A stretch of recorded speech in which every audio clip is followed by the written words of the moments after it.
سلام ګرانو زده کوونکو، په دې هیله چې روغ جوړ او صحتمند دی.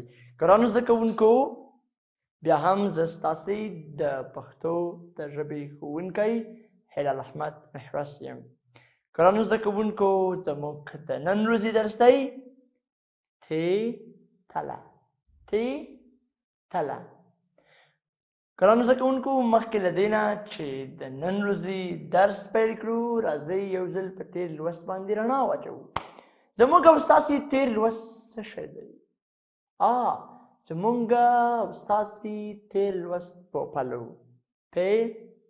پوپل. موږ په تېر لوست کې په څه شي باندې خبرې وکړې؟ موږ د پې د توري په غږ، شکل، لیکل باندې څه وکړو؟ خبرې وکړې.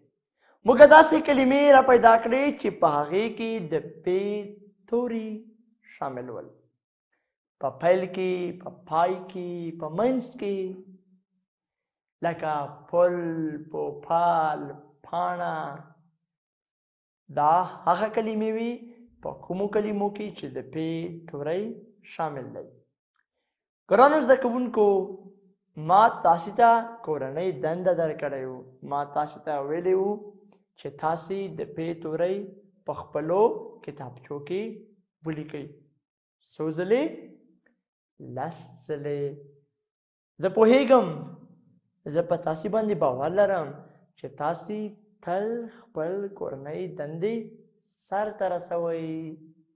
ګرانو زده کوونکو، زموږ د نن ورځې درس دی تی تله. مخکې له دې نه چې دا درس پیل کړو، راځئ د دغې لوست موخې باندې پوه شو چې د دغې لوست موخه څه ده.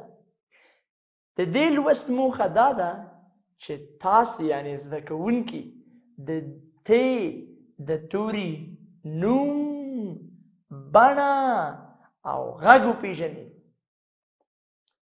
او تاسې د تی توری ولیکلی شئ. رایټ؟ ګرانو زده کوونکو، دلته اوس بل څه شی دی پوهیږئ؟ موږ دلته اوس د تی د توري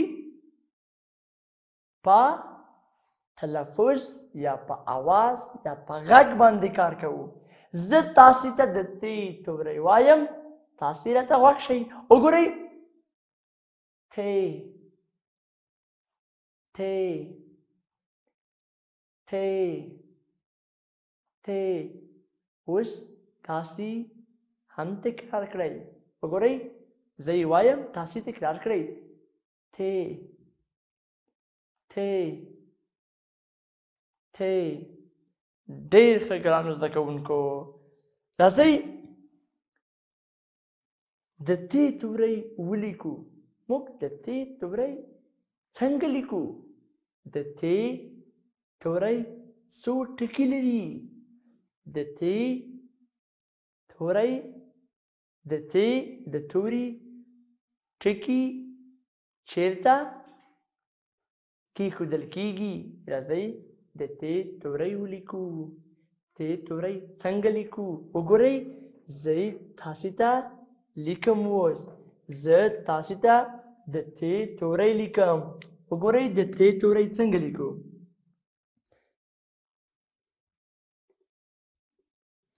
تی. ګرانو زده کوونکو، ګورئ بیا یې هم درته لیکم. داسې لکه څرنګه چې تاسې بې لیکئ، د بې په شان، د پې په شان، خو ټکي لاندې نه، پورته. ټکي به یې لاندې نه ږدئ. د تی د توري ټکي چېرته کېښودل کېږي؟ پورته. لاندې به یې نه ږدئ. 2 ټکي پورته، 2 ټکي پورته. دا د تی توری دی. وګورئ بیا یې هم درته لیکم ګرانو زده کوونکو، تر څو ستاسې سم زده سي. دا د تی توری دی. اوس راځئ ګرانو زده کوونکو، داسې کلمې را پیدا کړو په کومو کلمو کې چې د تی توری شامل وي هغه کومې کلمې دي؟ لومړۍ کلمه تاسې په دغه انځور کې څه وینئ؟ په دغه انځور کې تاسې څه وینئ؟ دا څه شی دی؟ په ده باندې موږ څه کوو؟ او دغه انځور دا چیرته زیات وي؟ د ده نوم څه شی دی؟ دا تله ده. څه شی ده؟ تله. تله څه شي ته وایي؟ په تلې باندې موږ څه شی کوو؟ په تلې باندې موږ شیان تلو. لکه کله چې تاسې دکان ته ځئ وریځې اخلئ یا بوره اخلئ یا سبزي اخلئ نو دکاندار هغه تلي. دکاندار سودا په څه شي باندې تلي؟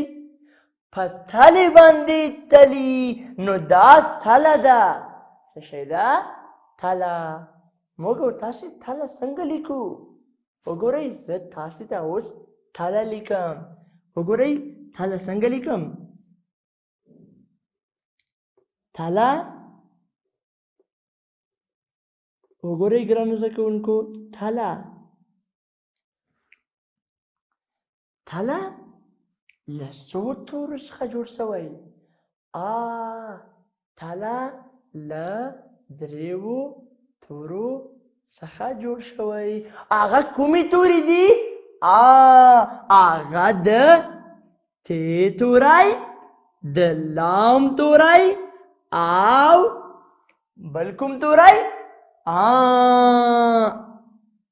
د ح توری. کوم توری؟ دغه ح. وګورئ د ح توری. ګرانو زده کوونکو کوم توری؟ د ح توری. نو دا درې توري چې تاسې یو ځای کوئ له ده نه څه شی جوړېږي؟ له دې نه تله جوړېږي. تله.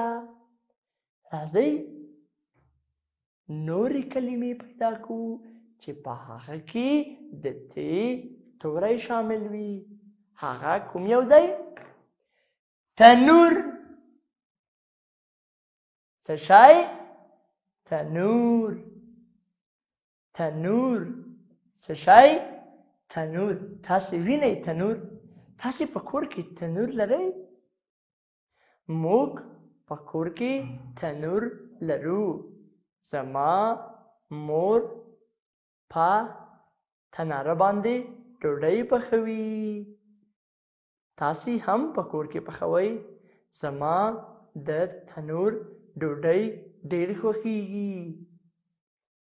زه د تنور ګرمې ډوډۍ خورم. تاسې هم خورئ؟ ډېر ښه. ګرانو زده کوونکو راځئ اوس تنور ولیکو. تنور کې موږ څه شی کوو؟ تنور کې موږ ډوډۍ پخوو. څه شی؟ ډوډۍ. اوس راځئ ګرانو زده کوونکو تنور ولیکو. تنور څنګه لیکو؟ وګورئ ت نون او څه شی؟ واو او ر. څه شی کېږي؟ تنور. وګورئ تنور له څو تورو څخه جوړ شوی؟ تنور له څلورو تورو څخه جوړ شوی. هغه کومې تورې دي؟ هغه د ت، د نون، د واو او د ر توری. دا څلور توري چې سره یو ځای کړو د دې نه څه شی جوړېږي؟ تنور. ګرانو زده کوونکو راځئ یوه بله کلمه هم پیدا کړو چې په هغې کې د ت توری شامل وي. لکه پوهېږئ موږ کره یوه ونه ده. هغه ونه په ده وخت کې میوه لري. نو هغه به کومه ونه وي چې په دې وخت کې میوه لري خو میوه یې تر اوسه نه ده پخه شوې؟ نو هغه به کومه ونه وي؟ پوهیږئ رنګ هم تور دی تور نو کومه میوه دی چې رنګ هم تور دی او په دې وخت کې وي خو تر اوسه پورې پاخه نه وي مونږ کرئ ډېره یوه غټه ونه ده ډېر ښکلی سوری لري تک شین دی ګرانو زده کوونکو تاسې هم د ونو ډېر زیات خیال ساتئ ونو ته اوبه ورکوئ تر څو زموږ هېواد ښکلی سمسور شین او آباد شي ګرانو زده کوونکو نو مونږ کره کومه ونه ده مونږ کره د توت ونه ده کومه ونه د توت ونه توت او توت توت په ته باندې پیلیږي وګورئ ته واو او بیا څه شی ته نو څه شی کیږي توت وګورئ توت له څو تورو څخه جوړ شوی له دریو تورو څخه کوم توري دي ته واو او بل بیا هم ته دی نو دا درې توري چې زه یو ځای کړم له ده نه څه شی جوړېږي له ده نه توت جوړېږي تاسو توت خورئ زه هم توت خورم خو کله چې توت وخورم بیا مې خپل لاسونه پاک مینځم ځکه توت زما لاسونه توروي ښه کله چې مو توت وخوړ بیا لاسونه او مخ مو ومینځئ ګرانو زده کوونکو توت موږ کره د توتو یوه ونه ده تور توتان ګرانو زده کوونکو دا د توت څه شی ده کلمه ده په توت کې څو توري وي درې توري وي زه تاسې ته اوس د توت څه شی ښیم زه تاسې ته اوس د توت انځور ښیم دا څه شی دی توت دی وګورئ توتان تور توتان سره توتان آفرین ګرانو زده کوونکو دا څه شی دی دا توت دی ګرانو زده کوونکو تاسې هم د تی توری له ځان سره تکرار کړئ د تی توری په خپلو کتابچو کې لس ځلې ولیکئ او داسې کلمې را پیدا کړئ په کومو کلمو کې چې د تی توری شامل وي ګرانو زده کوونکو دا اوس تاسې د نن ورځې لوست په دې هیله چې تاسو ته ګټور تمام شوی وي او تاسو یې ډېر څه زده کړي وي تر بیا درسه پورې تاسې په لوی رب سپارم ښه ورځ د خدای په امان